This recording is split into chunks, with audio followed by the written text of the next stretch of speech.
নোয়াখালীর কোম্পানিগঞ্জে মেয়াদ উত্তীর্ণ ঔষধ মজুদ ও ড্রাগ লাইসেন্সবিহীন ফার্মেসি পরিচালনার অভিযোগে ৬ ফার্মেসিকে জরিমানা করেছে ভ্রাম্যমাণ আদালত। মঙ্গলবার সন্ধ্যায় উপজেলার বসুরহাট বাজারে ভ্রাম্যমাণ আদালত পরিচালনা করেন নির্বাহী ম্যাজিস্ট্রেট ও সহকারী কমিশনার রুবাইয়া বিনতে কাশেম ও নোয়াখালী জেলার ড্রাগ সুপার শাহজালাল ভুঁইয়া।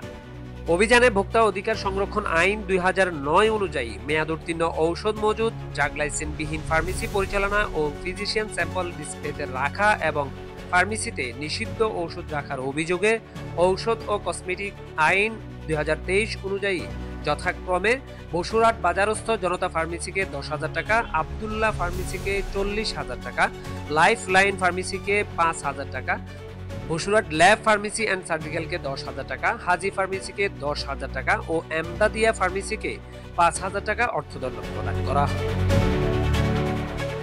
এ বিষয়ে নির্বাহী ম্যাজিস্ট্রেট ও সহকারী কমিশনার রুবাইয়া বিনতে কাশেম বলেন, জনস্বাস্থ্য রক্ষায় মেয়াদ উত্তীর্ণ ঔষধ বিক্রি বা মজুদ রাখা ও ড্রাগ লাইসেন্সবিহীন ফার্মেসি পরিচালনা কোনোভাবেই সহনীয় নয়। জনস্বার্থে আমাদের এই অভিযান ও বাজার তদারকি নিয়মিত অব্যাহত থাকবে।